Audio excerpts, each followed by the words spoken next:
Voilà, bienvenue, vous nous suivez donc de partout, hein. Vous êtes partout, vous savez que quand on vous promet, nous faisons l'effort de pouvoir réaliser cela. Vous nous avez appelé de partout, hein. Les travailleurs congolais en train de pleurnicher, ils se disent, que fait le ministre du Travail?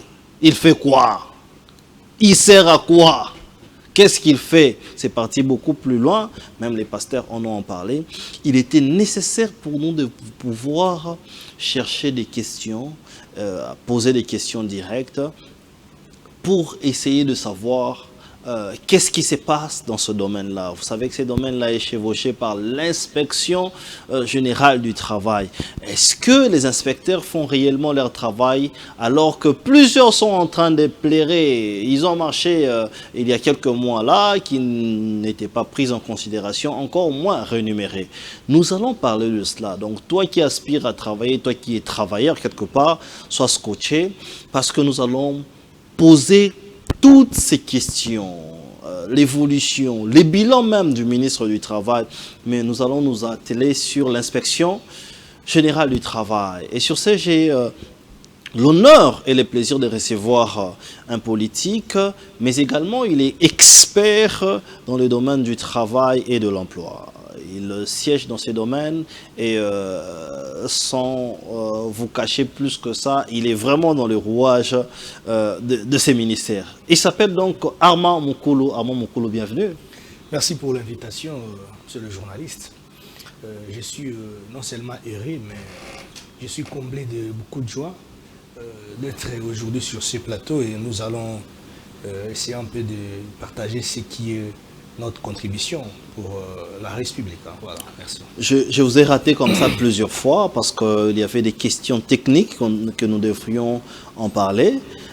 Mais comme je l'ai dit là, vous êtes aussi politique, donc cadre d'un parti politique qui est connu et qu'on ne peut pas cacher, c'est l'AFDC, qui est bel et bien aussi à l'Union Sacrée. S'il faudrait commencer par là, comment se porte ton parti? Bon, l'AFDCA, comme regroupement politique, l'AFDC, qui est un noyau au sein du regroupement politique AFDCA. Donc, notre famille politique AFDCA, notre identité politique se porte à merveille. Nous nous portons bien. Nous poursuivons la campagne d'éveil patriotique qui a été lancée par l'autorité morale, le professeur Destibat Lubumbashi. Oui. Vous l'avez vu. Je voudrais ici faire un petit rappel, parce qu'il y avait une diversion au sein de l'opinion, où on ne comprenait plus qu'il a été pour la toute première fois que l'AFDCA, qui a commencé avec cette campagne de la mobilisation générale d'abord, oui. À l'époque où Bunagana a été occupé injustement par les agresseurs, oui. Déjà à ce moment-là, le professeur Batulukwebo était président du Sénat, il mobilisait les fronts, il faisait même des descentes sur terrain, même au perchoir de la chambre haute du Parlement, il les disait tout haut. Et donc, il a fait des grands meetings, notamment à Goma, à Bukavu, et à travers toutes nos fédérations sur toute l'étendue du territoire national, on mobilisait, on sensibilisait déjà en 2022, si je ne me trompe pas. Et donc, bon, et puis après, la suite logique, c'était quoi? Nous avons vu une certaine opinion qui a aussi pris les pas, qui nous a suivis. Et il y avait quelques responsables politiques qui ont suivi aussi ce même chemin. Et ce qui est une bonne chose, ce qui n'est pas mauvais. Et puis après,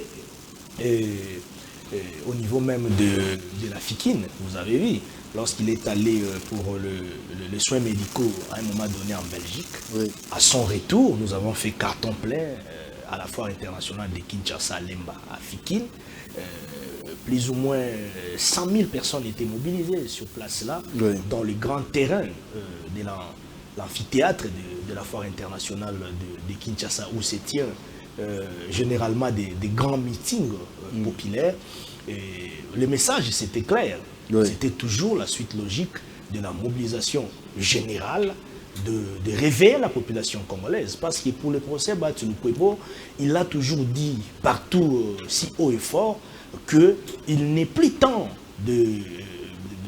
d'animer nos querelles. Il est temps de taire nos querelles, nos différends, de mettre ça d'abord de côté, que nous puissions nous unir comme un seul homme Parce que ce qui se passe dans l'Est de notre pays, ce sont des vies humaines qui partent chaque jour. Et donc, ça on connaît, Armand Monkolo, mais si je vous arrête, c'est parce que peut-être que vous ne suivez pas l'opinion, mais moi j'aimerais vous rappeler, on dit que Bahati Lukwebo, qui est un acteur majeur en politique, c'est parmi les personnes qui ont été restées silencieux pendant que Goma est tombé. On dit que Bahati Lukwebo n'a pas pipé mot, Bahati Lukwebo n'a pas condamné cette agression rwandaise. Lorsque vous nous dites que vous aviez commencé avec l'éveil patriotique, c'est vrai qu'on va en parler, ça nous laisse perplexes. Est-ce que c'est en retard que vous prenez la balle au bon ou il fallait attendre un peu? Non, là c'est de la méchanceté. C'est vraiment de la méchanceté et c'est de la mauvaise foi d'affirmer par certains canaux de communication ou dans le chef des fonctionnements de certains leaders une opinion qui affirmerait que le professeur Bahati Lukwebo est resté silencieux. C'est faux, archi faux. Je vous rappelle ici que déjà en 2022, là il était même président du Sénat. Il le faisait, il mobilisait. Il a apporté plusieurs propositions quant à ça. Quand il était à Goma, à travers un grand meeting de mobilisation, là il faisait quoi? Il faisait de la blague? Non, il mobilisait. La particularité d'ailleurs avec lui, c'est qu'il a commencé à mobiliser au moment où personne n'est mobilisé. C'est ça la particularité avec le professeur Bahati Lukwebo. Il n'a pas attendu un moment d'opportunité politique. Il le faisait avec son cœur, avec son âme. Parce que, il faut noter qu'il est ressortissant de ces points. Oui. Il est, sinon, le premier leader, le premier notable de ces coins. Donc, de cette contrée de l'Est. Vous avez ces déclarations depuis la tombée de Goma et Bukavu où il en a parlé? Mais oui, il y a eu même des déclarations officielles via des structures officialisées de notre pays.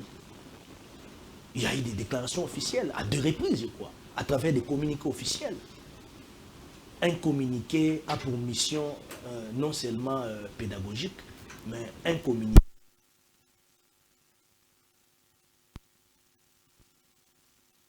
Question là que je devrais, je vous pose des questions que je devrais les poser.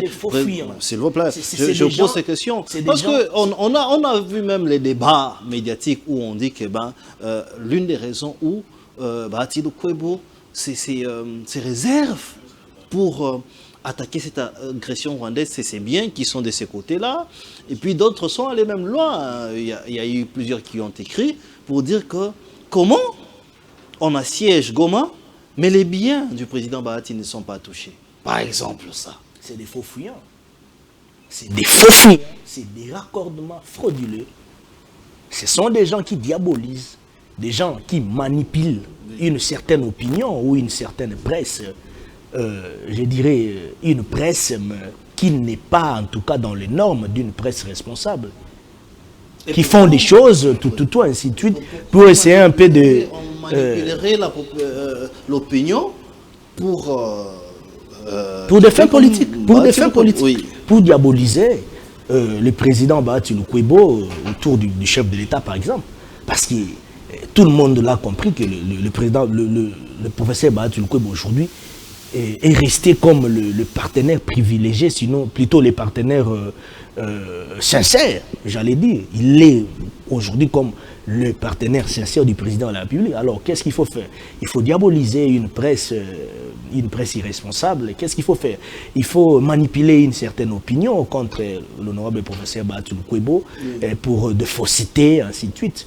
D'ailleurs, vous vous contredisez, excusez-moi de vous dire ça, parce que si vous analysez, vous faites une étude approfondie de ce qui se passe dans l'Est de notre pays, le professeur Bahati Lukwebo est la personne la plus touchée. C'est le personnage le plus choqué aujourd'hui dans notre pays. Il n'y a pas de politiciens de son rang qui payent l'impôt régulièrement pour ses investissements. Je n'ai pas à vous rappeler ici. Il n'y a pas de politiciens. Non, il n'y en a pas. Il n'y en a pas deux politiciens de son rang qui vu payent l'impôt. Ces fiches d'impôt payées. Mais oui, il y en a, il a mis ça à notre disposition. Okay. Mais si j'emmenais ça ici, même ce plateau ici sera plein, sera inondé de papiers ici. Ah bon? Il paye ses impôts régulièrement. Régulièrement? Régulièrement. Les politiciens ne payent pas l'impôt. Hein. C'est différent maintenant avec le procès. Rappelez-vous, ici, avec les rapports de la DGI, les politiciens, ils ne payent pas l'impôt. C'est là où il faut les féliciter. Ils ne payent pas la SNEL, ils ne payent pas la régie des eaux. C'est là où il faut les féliciter. Si vous allez à Camille, vous allez voir que au dernier trimestre, lorsque cette actualité, lorsque cette fausseté avait pris l'ampleur, nous avons déployé même des documents officiels de paiement d'impôts du professeur Batou Lukwebo. Et il est en tout cas régulier avec le paiement de tous ces impôts. C'est chaque mois, c'est chaque trimestre. Et il a des archives comme ça dans son bureau, parce que le professeur Batou Lukwebo, c'est quelqu'un de mythique, il est dans les détails, il est organisé, il est structuré. Vous comprenez avec moi? Alors ça, c'était une sorte, je dirais, c'était un vent qui voulait en réalité créer une diversion et pour faire oublier la population de ce qui se passe réellement dans l'Est de notre pays. Il n'y a pas quelqu'un comme le président Batou Lukwebo qui aujourd'hui d'ailleurs, ces résidences sont pillées. Vous voyez les images. Où on a vu même ces hôtels aujourd'hui saccagés. On a vu des camions comme ça traverser vers les frontières de la RDC, vers le Rwanda. On a vu ça. Ce sont ces biens, ce sont des investissements. Batou Lukwebo a investi au Congo. Il n'a pas investi ailleurs comme certains qui font des choses dans des paradis fiscaux. C'est des milliers d'emplois des Congolais qui partent chaque jour. Vous savez aussi que dans votre pouvoir, il y a des gens qui investissent ailleurs. Et donc, ici, là, vous affirmez les déclarations de Jean-Marc Aboud qui disait qu'il y avait des paradis fiscaux où des milliers de dollars étaient en train de se diriger vers. Non, mais la mafia a toujours existé dans notre pays. Ça, c'est pas quelque chose qui... cette mafia-là... Non, ça ne commence pas avec le président Tshisekedi. La mafia a toujours existé. Oui, cette mafia-là... Mais nous ne sommes pas... du président Tshisekedi. Non, même pas. Ce n'est pas l'émanation du président Tshisekedi. La mafia a toujours existé, mais nous les combattons dans toutes ses formes. Jean-Marc Aboud disait que c'était... l'équipe gouvernementale, il n'a pas nommément cité, il a dit qu'il y avait des milliers d'argent qui partaient dans des paradis fiscaux. Non, moi je n'aimerais pas entrer dans cette polémique-là. Jean-Marc Aboud l'a dit dans des circonstances politiques que vous tous vous connaissez aussi. C'est un opposant. Nous sommes au pouvoir, nous sommes là pour amener, des réformes, nous sommes là pour amener des solutions. Et si ça ne va pas quelque part, nous sommes censés les critiquer.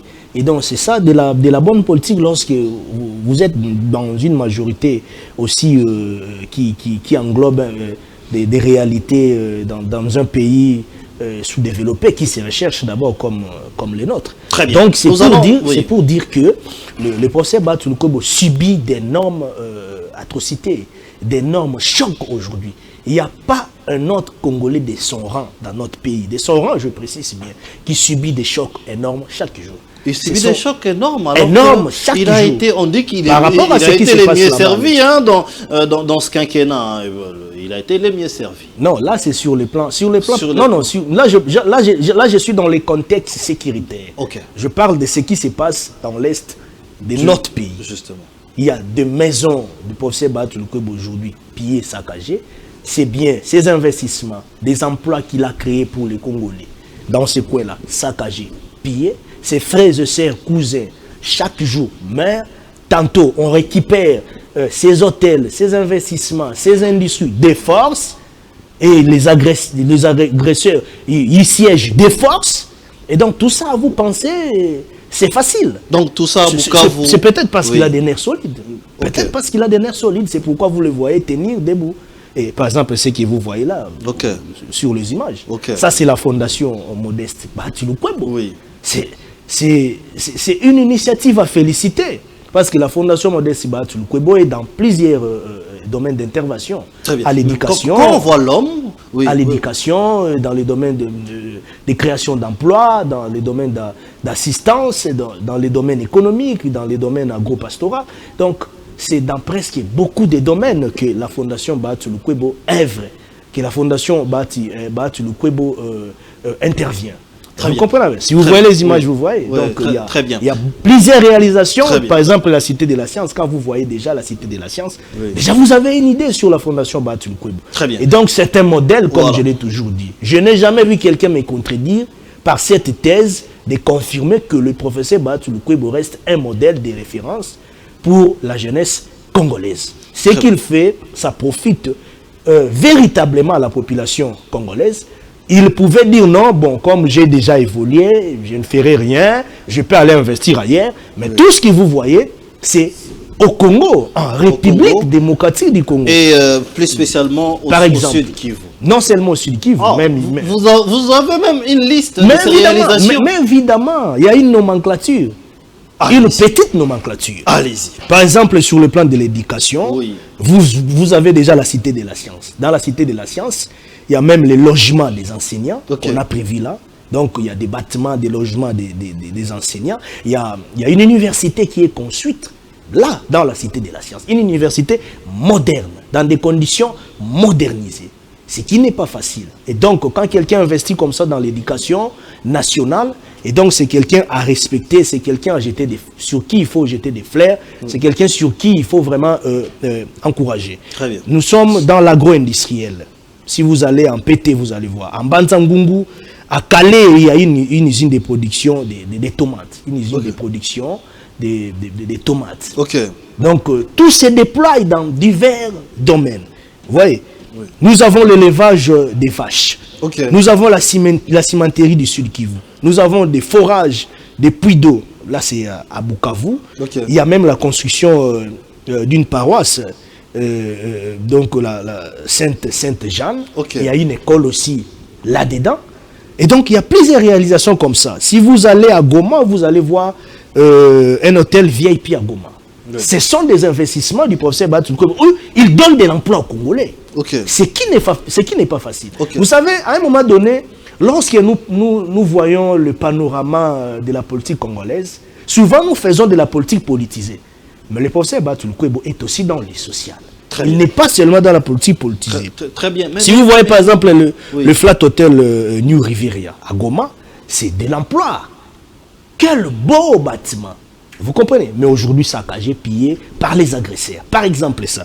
Si vous voyez le Flat Hotel New Riviera, l'hôtel Orchidée à Bukavu, la paroisse de Mwanda à Katana, le stade de Funu à Kadutu, vous comprenez? Il y a même des dons des ambulances Corbia, ainsi de suite. Donc la fondation Bahati Lukwebo aujourd'hui nous donne de multiples domaines d'intervention, et donc c'est une fierté pour la République démocratique du Congo. Très bien. Et donc c'est quelqu'un qui a beaucoup investi aussi dans ces coins. C'est pourquoi je suis en train de dire, lorsque ces investissements aujourd'hui sont par terre, c'est aussi une perte énorme, même sur le plan économique, parce qu'il paye ses impôts régulièrement, mais aussi lui-même comme étant humain, il perd beaucoup.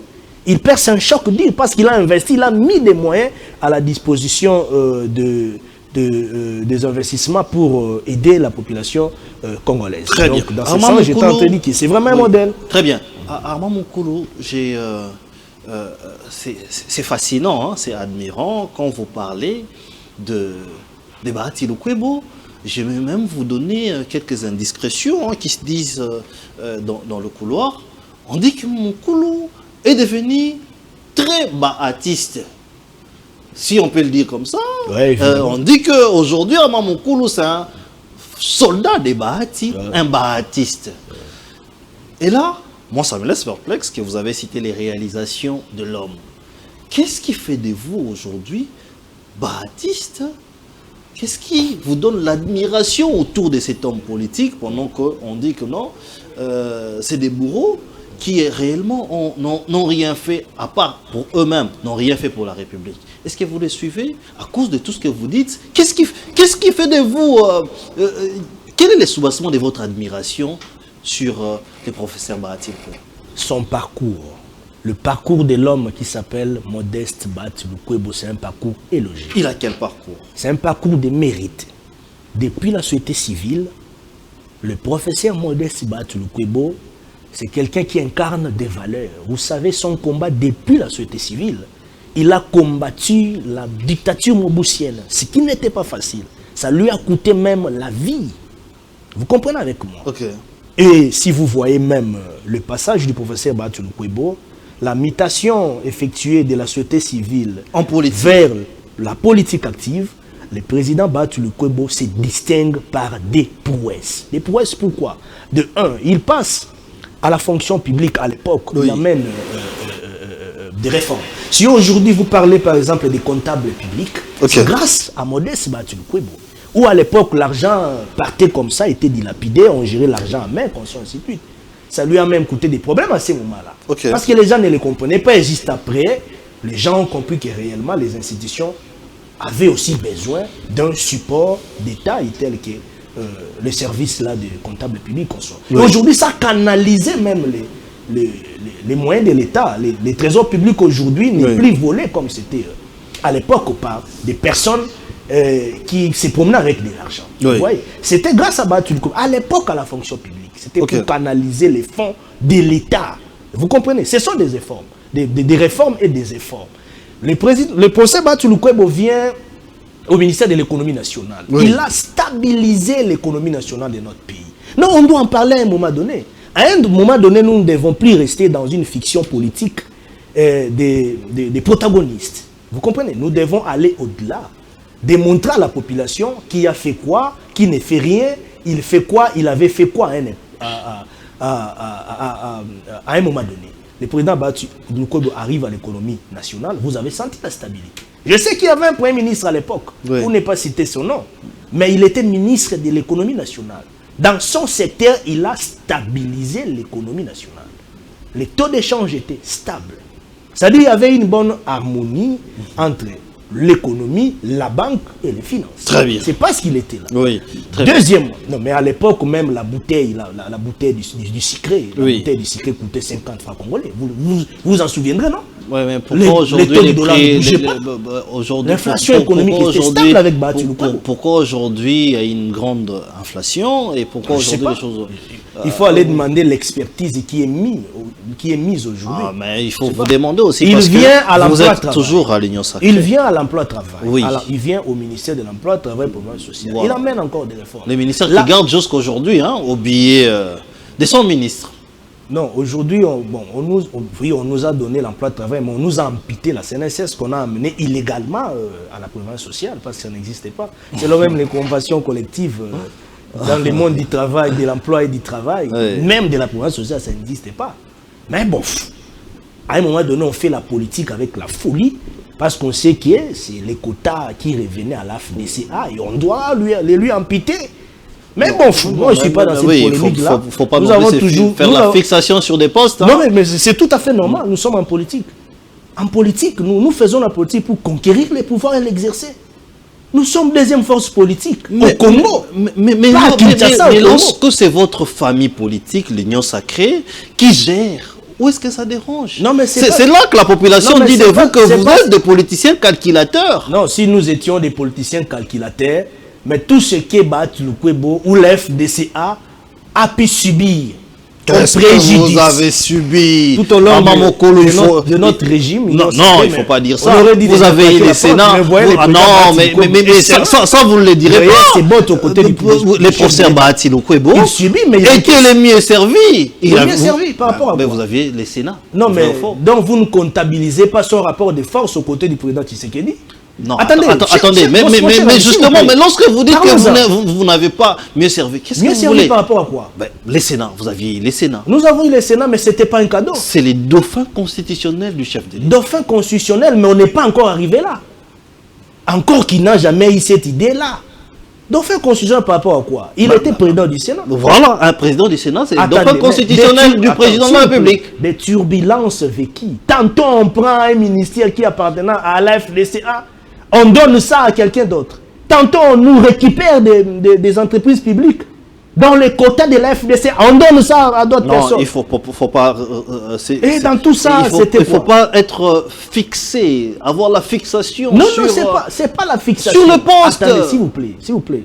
Mon frère, moi j'étais à l'époque à la CCI. Hein. Oui. J'étais à la CCI. Bah, je vous connais là-bas. Ok. Oui. J'étais parmi les cadres influents de la CCI.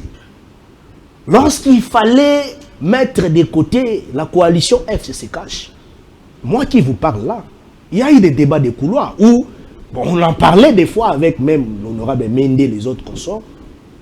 Nous, à la CC, par exemple, on hésitait. C'est pourquoi nous, la CC à l'époque était, je crois, la dernière formation politique à adhérer à l'Union sacrée de la Nation.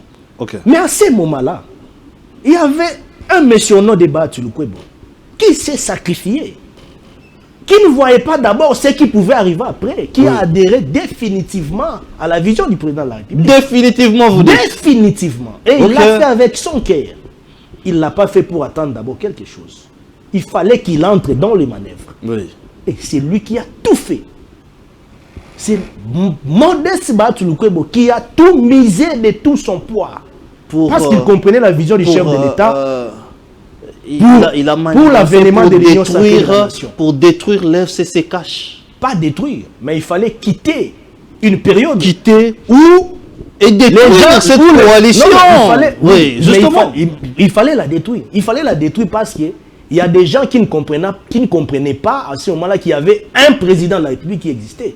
Il y a des gens qui vivaient derrière de mécanismes proportionnels à la bonne politique constitutionnelle. Des gens qui pensaient qu'il fallait manquer du respect au chef de l'État à tout moment. Très bien. Nous devons soit les pouvoirs rester quelque part, ainsi de suite. Alors, mais qui a pris ces risques-là? Les professeurs.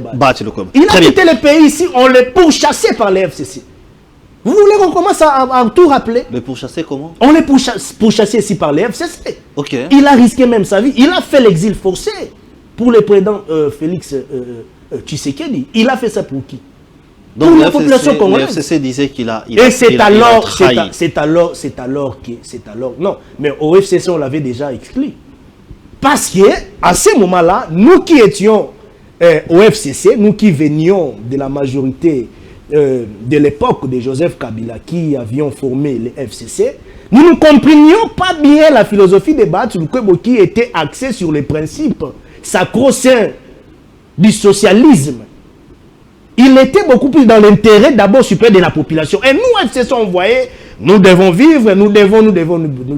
Alors il fallait quoi? Il fallait les combattre. À ce moment-là, FDC était une force. Mais pourquoi on lui avait refusé le Sénat à ce moment-là? Pour aller donner ça à Tamboué Mwamba. Bon, ça c'est de l'histoire. Il y avait des différences contre Modeste Baatulukwebo. Mais comme c'est un animal politique, il a résisté. Très bien. Et vous avez vu le sort. Après, c'est pour dire que le président Baatulukwebo, c'était le socle. C'était le moteur de la mise en place de l'Union sacrée de la Nation. Et quand il faisait ça, certains mettaient même des doutes. Et quand il faisait ça, il misait des efforts. Il s'est sacrifié. À ce moment-là, on ne lui disait pas que non, on a tout beaucoup donné. Beaucoup donné parce qu'il était président du Sénat. Vous êtes toujours insatisfait. Avec combien d'entreprises publiques? Nous ne pouvons pas rester fixés sur... C'est vous-même qui... Justement, on doit en parler. Vous m'avez poussé à ça. Voilà. Vous déchaînez quand il s'agit des Baatulukwebo. Non, mais nous sommes... Papa, nous avons... Nous avons 40 députés nationaux, 13 sénateurs. Nous avons plusieurs conseils municipaux. Mon cher ami, nous sommes quand même la deuxième force. Quand nous allons aux élections, c'est le résultat ici des élections qui déclenche la force politique de tout un chacun dans une famille ou dans un système nommément considéré comme un système politique. Et nous, en ce qui nous concerne, c'est l'Union sacrée de la Nation. Nous sommes deuxième force politique, papa. Politique, qui ou bien la force non. Élection, quelle élection? Élection 2023. Il y avait beaucoup de irrégularités, mais à un moment donné, la Cour constitutionnelle s'est rebiffée. Bon. Nous, on n'est plus dans cette polémique. Très bien. Déjà passé. Très bien. Nous attendons le gouvernement d'union nationale. Nous osons croire et nous suggérons au président de la République d'avoir un œil particulier cette fois-ci par rapport à ce que nous représentons, nous, à FDCA. Très bien. C'est un peu ça. Très bien. Armand Moukoulou, vous aviez parlé de l'éveil patriotique. Nous devons en parler parce que ça fait des cas. Il s'agit de quoi? Qu'est-ce que vous appelez éveil patriotique. Ça, c'est le un. Le deuxième, la deuxième question, rapidement, pour qu'on parle de la situation du travailleur congolais, mais c'est un terme ou encore un slogan d'un pasteur connu, pour ne pas dire le pasteur Mukuna. Est-ce que vous avez piqué l'idée? Est-ce que c'est dans la même idéologie pour éveiller les patriotes? Pourquoi prendre un terme qui appartient à quelqu'un qui n'a pas sa langue dans la poche? Hein? Non, même pas, même pas. Nous sommes dans une logique où il faut réveiller la population congolaise. Oui. Parce que si vous voyez même dans les interventions du professeur Batou Lukwebo, même dans les conférences d'ici et là, partout où il part, il passe, même dans la représentation de la diplomatie parlementaire où il va, parce qu'actuellement il est à Paris, en France, donc c'est toujours dans le cadre de la diplomatie parlementaire, oui. Même quand il était à Cotonou, où même nous avons eu à arracher une déclaration commune de tous les pays, de tous les parties prenantes dans ces assises de Cotonou pour le compte de pays francophones, de pays parlementaires francophones. Et donc nous avons une déclaration commune dans ce sens, allant dans la dimension de condamner et puis d'amener des recommandations pour contre ce qui se passe dans l'Est de notre pays. Okay. Ici, nous sommes dans une logique, j'allais dire, de réarmer la morale de la population congolaise. Okay. Donc, la mobilisation générale, nous l'avons déjà commencé avec lui-même l'autorité morale en 2022, je l'avais dit. Mais l'éveil patriotique, il l'a lancé à Lubumbashi. Oui. Parce qu'il fallait aller à Lubumbashi. Il fallait qu'il y ait un stratège, comme le professeur Batou Lukwebo, un leader incontournable national. Pourquoi Lubumbashi? Lubumbashi, parce qu'il y avait, une série, je dirais, il y avait une série d'une campagne de victimisation qu'on voulait inculquer dans la population du Haut-Katanga. Okay. D'autant plus qu'on sait que le Haut-Katanga, c'est parmi des parties poumons de l'économie nationale de notre pays, où on voit un sol riche qu'on sort. Alors, il y avait une opinion qui intoxiquait, qui manipulait cette population pour l'amener à une victimisation qui n'avait ni tête ni quai. Alors il fallait que le procès Batou Lukwebo arrive là, puisse réarmer la morale de cette population, leur dire non, nous devons soutenir le président de la République, parce que nous n'avons qu'un seul pays. Donc ce qui se passe dans l'Est, ça nous engage nous tous, et donc ne tombez pas dans des pièges, des manipulations de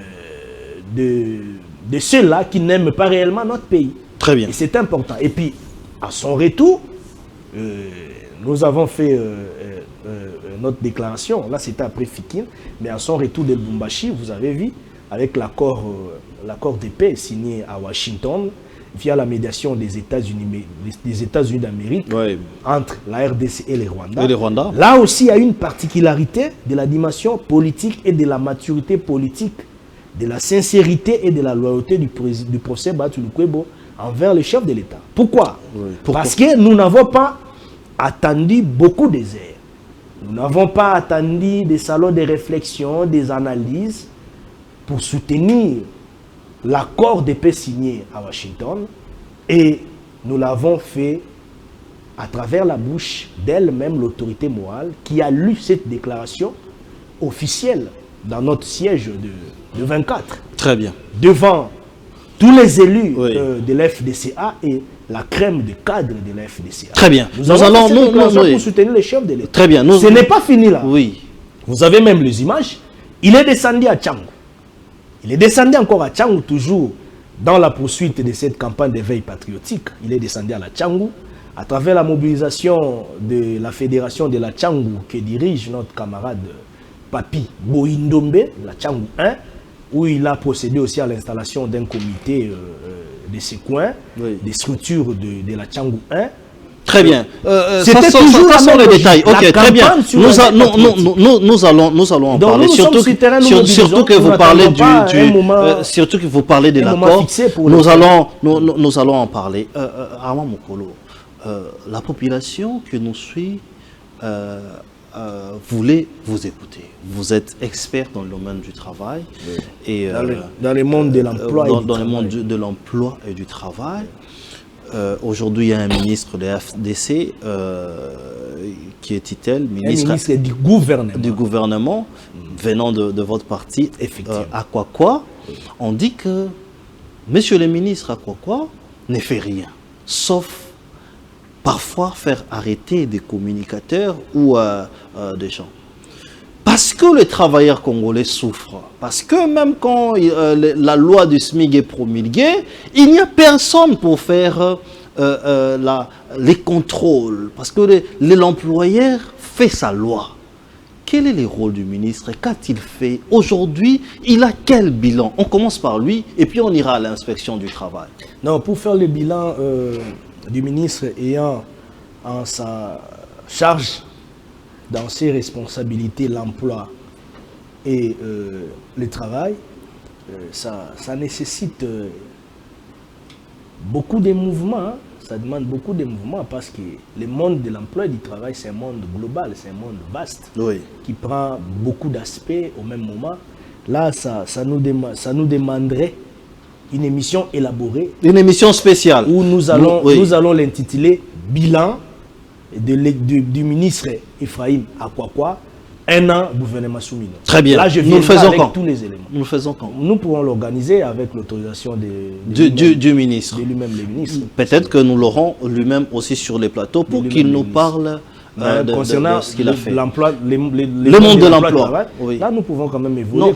Allons-y. Oui, allons-y. Oui, vous êtes aujourd'hui d'accord que l'employeur au Congo souffre. Parce que même quand le ministre s'est battu pour les SMIC, cela ne s'exécute toujours pas. Qu'est-ce qui bloque? Quelle est votre lecture par rapport à l'employeur? Bon, d'abord, concernant les SMIC, bon, ne disons pas les ministres, hein, disons les ministères de l'emploi et travail, justement. Bon, à travers les ministres, n'a fait que réajuster les taux du SMIC. Voilà. Le ministre n'a rien changé. Oui. Il n'a fait que réajuster oui, les taux du SMIC par rapport au taux actuel. Voilà. Parce qu'à l'époque, ça n'avait pas la même valeur comme aujourd'hui. Aujourd'hui, nous sommes, par exemple, 5 dollars est estimé à 14 000. Oui. 14 000 hein, les dollars.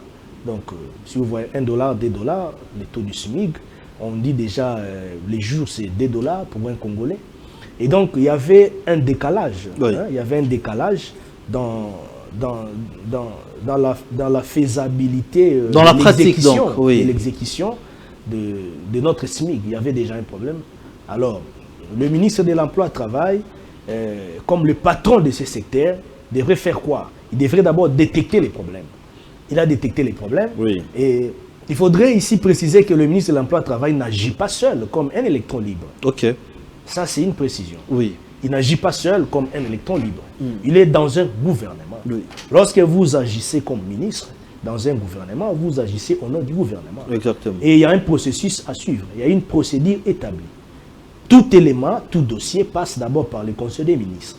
C'est au Conseil des ministres de valider, vous comprenez, ou de donner des orientations nécessaires par rapport à un dossier quelconque ou annexe.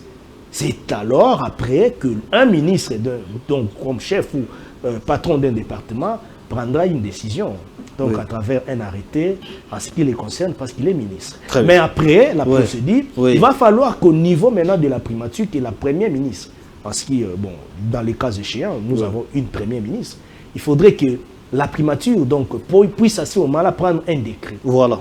Un décret pour appuyer ou accompagner les instruments juridiques par rapport à la démarche pour que l'applicabilité soit effective. Exactement. Et après, ça passera... Chose qui a déjà été faite. Et ça sera publié au journal officiel. Voilà. Non, mais actuellement, les dossiers, c'est au niveau de la primature. Donc, il ne faut pas tenir rigueur au ministre à quoi. Lui, il a fait son travail. Il a répondu aux obligations du président de la République. Parce qu'il fallait quand même revoir cette situation-là du SMIC. Exactement. Il fallait les revoir. Oui. Non, mais écoutez, nous sommes dans un monde où aujourd'hui... Donc le dossier est bloqué à la primature. Non, je ne dis pas bloqué. Les dossiers suivent la cour normale. Quel cours normal? Non, mais il faut dire la vérité. regardez mon yeux. Il faut dire la vérité. Les Regardez dossiers, mais ça doit faire combien de mois? Non, mais la primature, c'est un service. Oui. Donc, ils quand les ont dossiers façons de entrent travailler. là-bas, Ils ont les façons comme de un travailler. ministre avait dit, il ne faut pas suivre les caprices des gens. Non, mais évidemment, chaque Premier ministre a sa façon de travailler. Mais je pense qu'avec la Première ministre Souminois, c'est une bonne dame efficace qui fait un bon travail. Ah, vous pensez qu'elle est efficace? Oui, elle est Ça, c'est pas efficace. ce que les Congolais disent. Hein. Les gens disent que... Non, les gens jugent voilà. partiellement. Non, Les gens mais ne jugent pas totalement. Vous parlez de son efficacité par rapport à quel domaine? Non, mais c'est pourquoi je suis en train de vous dire il faudrait qu'il y ait des émissions Très bien. élaborées essentiellement pour des dossiers ciblés orientés. Très bien. Les dossiers, pour la semaine Elle prochaine, travaille, on parlera du travail. Par exemple, Oui. par exemple, par exemple, l'augmentation du salaire Oui. des fonctionnaires civils et militaires. Oui. Il y avait le premier palier qui est entré en vigueur, il y a un deuxième palier. Aujourd'hui même, les militaires, on a quand même doublé quelque chose. Hein? Je ne dis pas que c'est suffisant, mais c'est un pas vers quelque chose de bien. Très bien. Pour ne parler que de ça, par Très bien. exemple. Très bien. Au niveau de la diplomatie, aujourd'hui, nous évoluons. Je disais que je vous ai appelé comme expert parce que il y a des revendications. On dit que les inspecteurs du travail ne font rien. Bon, les inspecteurs du travail ne font rien, ça se comprend, parce que déjà, vous ne les prenez pas en charge, ils ne sont pas payés. L'inspection du travail, l'inspection générale du travail... Non, il y a des avancées très significatives sur ce point-là. Je finis ma question. On dit que l'inspection générale du travail au Congo est par terre. Ils ne travaillent pas, ils ne sont pas là. Parfois, ils viennent aussi dans quelques entreprises, ils s'arrêtent à la réception parce qu'ils ont les enveloppes qui sont déjà préparées. DG, je viendrai, et lorsqu'il arrive, il a son enveloppe. Pourquoi est-ce que ces dossiers-là ne bougent pas aujourd'hui? Quand vous parlez d'avancées, quelles sont les avancées qu'il y a là-bas? Non, attendez, ce qu'il faut d'abord comprendre, c'est que...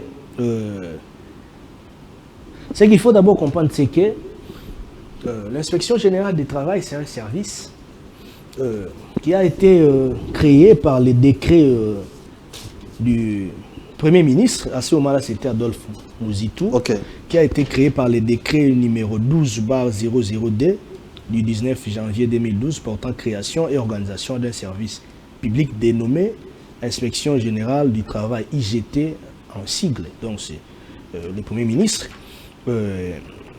À la différence d'autres services créés par l'ordonnance financière, ça d'abord c'est une précision de détail. Dans les dispositions générales, article 1er, il est créé au sein du ministère de l'Emploi, Travail et de la Province sociale un service public à caractère technique doté d'une autonomie administrative et financière dénommé Inspection générale du travail, en sigle IGT, si après désigné l'inspection. Article 2. L'inspection est placée sous l'autorité directe du ministre ayant l'emploi, travail et la province sociale dans ses attributions. Donc, Ephraïm Akwakwa. Exactement. Donc, ça sont des précisions. Oui. Et si nous allons encore plus loin, vous allez voir, nous sommes à l'article 22 du budget de l'inspection. On dit... il est élaboré et soumis au ministre ayant l'emploi, travail et à la province sociale dans ses attributions pour son approbation dans le cadre de la loi budgétaire. Donc, le budget de l'inspection est subdivisé en budget de fonctionnement, budget d'investissement et budget de trésorerie. Bon, je peux me limiter là. Très bien. Donc, ici, vous allez comprendre avec moi que c'est un service technique. C'est un service technique d'appui au ministère de l'Emploi, Travail. C'est comme une police. Exactement. Qui a été mis sur dans le ministère, j'allais dire, au sein du ministère de l'Emploi, Travail, sur tout ce qui se passe dans le monde de l'emploi et du travail. Voilà. Pour sécuriser les travailleurs, donc. Non seulement sécuriser, mais pour réguler ces mondes-là du travail aussi. Sécuriser d'une part l'employeur, parce que nous avons aussi des employeurs expatriés qui viennent aussi avec leurs capitaux. Sécuriser l'employeur, que ce soit l'employeur national ou bien l'employeur expatrié, donc des étrangers, sécuriser, mais aussi réguler pour que des cas litigés puissent être régularisés cette fois-là. Dans le monde de l'emploi et du travail. Donc c'est comme une police. Une police qui vient avec les fouets, mais cette police-là ne travaille pas comme un électron libre. Cette police dépend du pouvoir direct du ministre de l'Emploi et du Travail. Très bien. Vous comprenez avec moi? Alors, à un moment donné, je me rappelle avec la maman inspectrice inspectrice générale du travail à l'époque, maman Rose Njumba. Je voyais quand même il y avait une petite amélioration.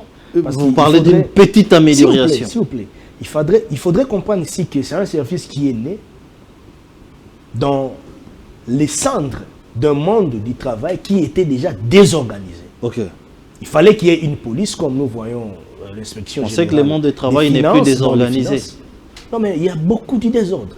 Et quand vous voyez, il y a trop de désordre. Il y a trop de désordre. Trop de désordre. Nous aimons votre sincérité. Il y a trop de laisser-aller. Oui, mais que fait l'inspecteur général du travail? Que fait l'inspecteur général entrer dans les fonds du travail? Laissez-moi entrer dans les contenus. Permettez-moi de fouiner les contenus. Il y a trop de désordre dans ce monde. Il y a du laisser-aller. Il y a du n'importe quoi qui s'est fait. Il y a, vous voyez quelqu'un qui est inspecteur général du travail, mais qui se permet de tout sauf rien.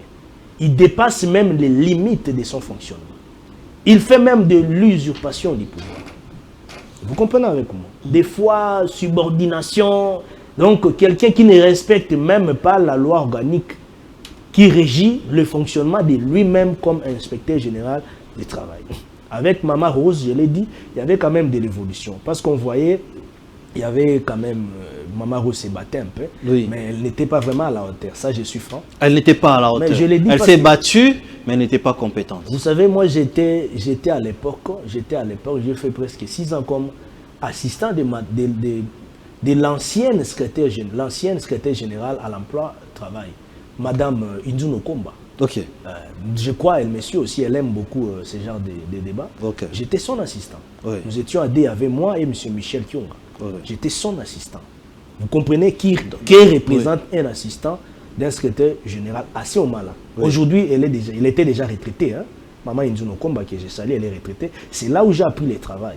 Alors, quand je te dis ça, je maîtrise mieux ce monde, ce secteur. Mais vous êtes expert, c'est pourquoi on vous a appelé. Alors, maintenant, le problème a commencé où? Le problème a commencé avec le fameux inspecteur général Mboma. Allez-y. Quand M. Mboma là arrive là comme inspecteur général, il ne comprend même pas comment est-ce qu'il était arrivé là. Il n'a pas été nommé par ordonnance présidentielle. Comment il est arrivé là? Non, mais il est arrivé là parce que lorsque Maman Rose Njumba est allée en retraite, il fallait couvrir ses vides juridiques fonctionnels. Il fallait maintenant qu'à ce moment-là, la personne qui était ministre prenne un arrêté pour placer un intérimaire. Donc, M. Mboma, donc l'ancien IGT de l'inspection générale du travail, était là comme intérimaire. Pendant tout ce temps... Et vous dites qu'il est arrivé là par chance, donc? Non, pas par chance. Par hasard? Pas par chance. Par un pire hasard? Non, non, pas par hasard. Pas par chance. Il était directeur, parce qu'avant de devenir inspecteur général à l'inspection générale du travail, il faut d'abord, au départ d'abord que vous soyez directeur, chef de service. Très bien, allons-y rapidement. Allons-y rapidement. Alors, il a été choisi par la personne qui était ministre à ce moment-là pour jouer l'intérim. Parce qu'on ne pouvait pas cautionner un vide juridique de fonctionnement à l'inspection générale du travail. Pendant tout ce temps-là, le monsieur-là était intérimaire. Il confond les choses. Il dit non, lui, il a le même rang que les secrétaires généraux. Non, il était intérimaire. Il n'a jamais été nulle part confirmé par l'ordonnance présidentielle, soit-elle. Donc, il était intérimaire. Ça, c'est une précision détail. Alors, vous êtes intérimaire, vous êtes toujours sous la charge, sous les contrôles directs, sous la surveillance directe du ministre ayant en charge l'emploi et le travail. Donc, pour les cas échéants actuellement, c'est le ministre Ephraim Akwako. Oui. Alors, M. Mbom arrive là, c'était en... je crois, attendez, je vais voir, moi j'aime bien des précisions. Oui. Il arrive là, c'était, je crois, je vais vous donner une précision. Il arrive là comme intérimaire, c'était en 2000... attendez, il arrive comme intérimaire. Bon, je vais vous donner des précisions. Allez-y. Donc, il arrive là comme intérimaire. Oui. Et puis après, bon, voilà. Il arrive comme intérimaire en mai, Oui. en mai 2023. Voilà. Après la retraite honorable de maman Très bien. Jumba. Alors, nous allons dont j'ai fait partir. allusion. Nous Il allons arrive comme partir. intérimaire. Nous allons Et partir depuis qu'il était là, Oui. depuis qu'il était là, depuis 2023, le monsieur ne faisait que boire l'alcool, C'est quand même fort ça. Mais je vous dis la vérité. Vous dites que un directeur était un ivrogne. Mais c'est un ivrogne. Un ivrogne. C'est un ivrogne. Si vous le voyez comme ça, tu ne sauras même pas parler avec lui comme ça pendant même 2 minutes, 3 minutes. Dans son état normal. Toujours ivrogne. Il est toujours ivre. Toujours ivre. Très bien. Mais il est nouveau. Oui. Attendez, un monsieur comme ça, il vient au bureau d'abord ivre. Oui. Des fois, il pisse même comme ça. Oh non, moi, c'est fort ça. J'ai eu à participer dans des réunions. Un peu de l'élégance. Non, mais c'est vrai. Allez vérifier. J'ai eu à participer dans des réunions comme ça où il veut se battre avec son adjoint en présence d'un directeur de cabinet. Il veut se battre sous l'état d'ivresse. Et il tient des propos, je vous dis, des insultes malsaines. Il s'appelle comment? Monsieur Mboma. Monsieur Mboma. Vous pouvez vous imaginer. Il tient même des propos, des insultes malsaines comme ça. En l'air. Avec des propos légers. Et un monsieur comme ça, vous aurez dit vous attendre à quel résultat. Alors les nouveaux. Depuis 2023. Vous aurez dit vous attendre. Très bien. Nous arrivons à la fin, malheureusement, de l'émission. Au moment où il était même inspecteur général du travail, là, oui. vous aurez même du mal à déposer même votre nez comme ça pour entrer dans son bureau. Même à la réception. Et les ministres faisaient quoi? Quelqu'un qui est censé... Les ministres lui-même d'abord est responsable. À arranger même ses toilettes, son installation, les installations hygiéniques même de ses agents. Attention à vos propos. Hein. Non, mais je peux vous poursuivre en justice. Non, mais ce que je vous dis, c'est vrai. Oui, attendez. Ce que je vous dis, vous avez de preuves. Papa, c'est vérifiable. Comment ça? C'est vérifiable. Ok. Alors, si vous... pour les vérifier... Il faut faire attention à vos propos. Vous êtes quand même dur. S'il vous plaît. Non, mais je suis dur parce que nous voulons de l'amélioration dans le monde de l'emploi du travail. Nous voulons de l'amélioration dans les services. Alors, le nouveau, il a fait quoi? Dans les services rattachés à ces ministères. Très bien. Mais le nouveau inspecteur a fait quoi? Mais les nouveaux inspecteurs, bon, pour ne pas les vanter, non. Mais c'est Ezekiel Piana. Monsieur Piana, Ezekiel. C'est quelqu'un de responsable. Ok. D'abord, je dirais son intérim a été le fruit de plusieurs navettes de renseignements. Donc, ce n'est pas quelqu'un qu'on a ramassé comme ça, d'un coup, et puis on l'a placé là-bas. Donc, c'est un fruit de plusieurs renseignements de fond. Très bien. Pour qu'il soit... Nous allons. S'il vous plaît. Parce qu'il vient du Haut-Katanga. Il était directeur provincial de l'inspection générale du travail au Haut-Katanga. Donc, quitter Haut-Katanga, venir directement comme inspecteur général intérimaire, c'est pas facile. Très bien. Donc, ce n'était pas quelqu'un qui était dans le sillage. Ici à Kinshasa, il y a plus ou moins 12 directeurs dans l'inspection générale du travail. Très bien. Permettez-moi, avant de clore... Pourriez-vous me dire que... comment est-ce qu'il est arrivé là? C'est vraiment les fruits d'un grand travail. Nous allons regarder cet élément du directeur Piana. Il paraît qu'il a de prouesses et aujourd'hui, il y a quand même des conditions de travail qui ne sont pas toutes réunies. Mais nous l'attendons bien évidemment dans l'inspection sur terrain parce que nos frères et sœurs souffrent. Ceux qui sont au travail souffrent. Harcèlement d'un côté, les salaires de l'autre côté. Il y a plein de problèmes dans ce domaine. Mais regardons ce qu'il a fait. On se retrouve juste après pour nous dire au revoir. C'est une salle de réception et quelques bureaux abritant les différents services de l'inspection générale du travail au sein de l'immeuble Kimpoko, situé sur le boulevard du 30 juin dans la commune de la Gombe, juste à côté du bâtiment voisin de la direction générale de la CNSS, demeuré très longtemps presque en état d'abandon, mais aujourd'hui complètement rénové, climatisé, équipé et doté de nouvelles installations hygiéniques que le ministre de l'Emploi et Travail, Ephraim Akwa-Kwanametou, a inauguré ce mercredi 3 juillet 2025 par la coupure du ruban symbolique. C'était à la grande satisfaction des hauts fonctionnaires de l'administration centrale, cadres et agents de ces services publics. Les travaux ont été effectués pendant moins de 2 mois sur fonds propres par la société Monsolar à l'initiative du nouvel inspecteur général du travail intérimaire Ezekiel Piana Ngwaya. À peine 4 mois depuis sa prise de fonction à la tête de cette structure étatique. Excellence, soyez fiers de l'inspection générale du travail qui est en train de se renaître de ce centre par la réfection des bureaux, des installations hygiéniques et doté d'une réception digne d'un service à la hauteur des attentes des acteurs et intervenants du monde du travail. Certes, beaucoup reste à faire, mais j'espère avec l'aide de Dieu Tout-Puissant et le concours de tous les cadres et agents de l'inspection générale du travail, ainsi que le soutien de votre Excellence, nous allons relever le défi. Pour le nouveau patron de l'IGT, la réalisation de ces travaux de rénovation est non seulement l'un des chantiers de son programme d'action pour rendre ces services publics modernes et efficaces, mais aussi et surtout témoigne de son engagement et de sa ferme détermination à contribuer à la matérialisation de la réforme de l'inspection du travail prônée par le chef de l'État. Très bien. Donc, en 4 mois, Monsieur Mpiana commence quand même en 4 mois. Il commence quand même par des prouesses. Qu'est-ce qu'on peut retenir de lui en 1 minute?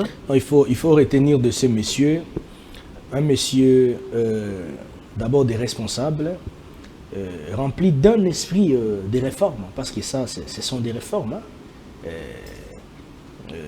En tout cas, avant lui, c'était comme...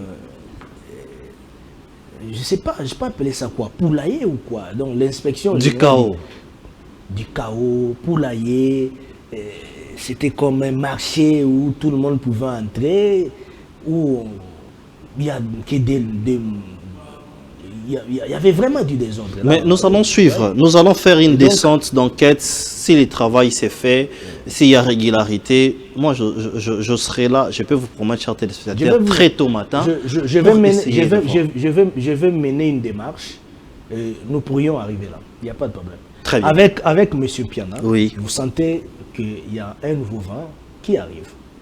Il y a un nouveau vent. On dit la civilisation commence aux toilettes. On reconnaît la personne civilisée à partir de la manière, à partir de la manière dans laquelle cette personne entretient les installations hygiéniques. C'est comme ça qu'on appelle. Vous avez vu, déjà à partir de la réception, oui. Il y a des locaux aujourd'hui, des nouveaux locaux, des inspecteurs du travail peuvent travailler aujourd'hui dans de très bonnes conditions, confortables. Et donc c'est quelque chose à saluer déjà. Très bien. Nous arrivons à la fin de l'émission. Un mot de la fin. Un mot de la fin, c'est que nous voulons... évidemment pour aujourd'hui, hein, oui. les téléspectateurs qui vous ont suivi savent que on va parler de la situation des travailleurs et du bilan du ministre Ephraim Akwa-Kwanametou. Nous allons y revenir. Très bien. Mais pour l'instant, nous voudrions captiver la morale de la population congolaise, de cette opinion qui était autrefois influencée par les propos de M. Mboma, quelqu'un qui est sous l'autorité directe du ministre ayant en charge l'emploi-travail, mais qui ne veut pas respecter ses ministres. Il vilipende les ministres partout, à tout moment, ce qui est même interdit dans le code du travail, parce que les ministres sont son chef direct. Et donc, comment quelqu'un comme ça pouvait continuer à travailler avec les ministres? Dans quel climat? C'est la raison pour laquelle les ministres, dans ses attributions, dans ses prérogatives, avaient d'abord ouvert d'abord une action disciplinaire contre M. Mboma, l'ancien inspecteur général du travail. Et M. Mboma persistait dans des bêtises. C'est la raison pour laquelle les ministres, dans ses attributions, l'avaient suspendu. Le ministre ne l'a pas révoqué. Il est La suspendu. révocation, Oui. c'est par ordonnance présidentielle. Très bien. Donc, Le ministre n'est pas révoqué. il est donc suspendu. Le ministre l'a suspendu. Oui, pour combien de temps? Oui. C'était pour une durée de 3 mois. Ok.